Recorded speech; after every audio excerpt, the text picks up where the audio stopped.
Craig David, it is lovely to be on the sofa with you once again. Pleasure. In London. It's been quite a while between our last meeting, and so we're trying to mix things up this time with a bit of a Craig David pre-Valentine's speed date menu. I like the way you're thinking. Okay, so for the entree, something a little saucy. The first question, what have you been up to since we last met? Hopefully it's something saucy. I spent a little time over the Christmas period. I was at home down in Southampton. Definitely not the most sauciest in the world, but especially when you're seeing your parents. And then after that, I went off to Miami for a few weeks, just to completely relax out, partied like crazy. You almost need a holiday after that just to kind of get over South Beach, but that was a lot of fun. It was a good time. Well, I think last time I spoke to you, you were talking about having too many mojitos when you were in Cuba. Right. So, oh good, that's saucy enough. Now, number two. Now, this is a speed date kind of question. What's your best quality?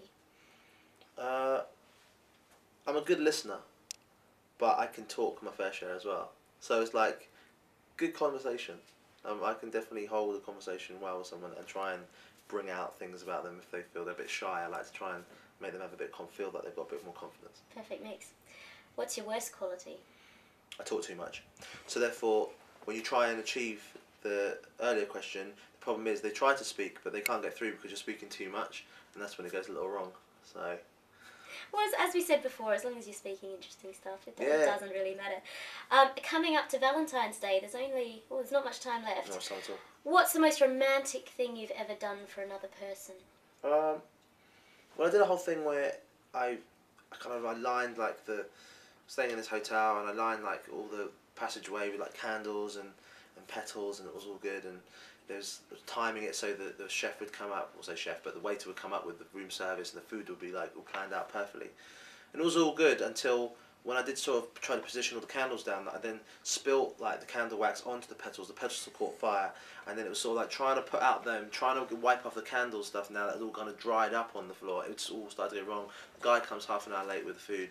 She loved it. You did it on purpose, didn't you? You wanted to play the hero. Oh no, it's on fire. Yeah, put it out. Kind of. It was kind of, but she wasn't there at the time. Oh, okay. so I was still waiting for her to come through the door. So I was sort of fireman for myself. But as you do.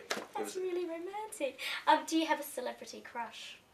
There's a lot of beautiful women out there. I'd say Charlize Theron's very beautiful. From way back when I first saw her in Devil's Advocate, I thought that girl was incredibly beautiful. So Charlize Theron, I'd say. So there you go. You heard it first here. Make your move, hun. Now, for the mains, we've got 6 of One Thing. Now, 6 of One Thing is out on February 18th. Yeah. Very, very soon. What's the one thing in life you couldn't live without? Probably right now, my iPod. It's like permanently kind of attached to my side. Which actually today I haven't got it with me, so therefore I can live with it for today, without it for today even. But to be honest, it's just something I love to have my music close to me. Even if I need to play something to someone or I need to find a source of inspiration, it's always good to have an iPod near.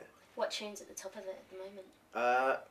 Right now, I've been listening to a lot of Kelly Rowland's new album, so her single at the moment is kind of like getting a lot of play. And Kanye West, like, the whole album's still getting loads of play. And I've now actually fallen in love all over again with Amy Winehouse's record. I was playing it to death ages ago, and I left it because I kind of played it too much.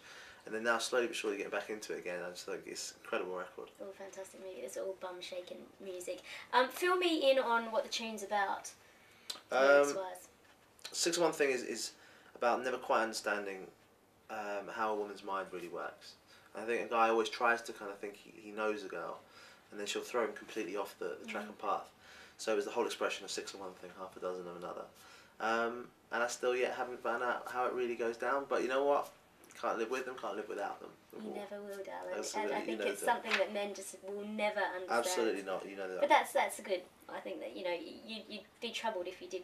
No, absolutely. I think it's kind of cool. It keeps you on your toes. Keeps you kind of, because I think guys feel like they like the control factor, but a woman will throw you completely off that, which is all cool.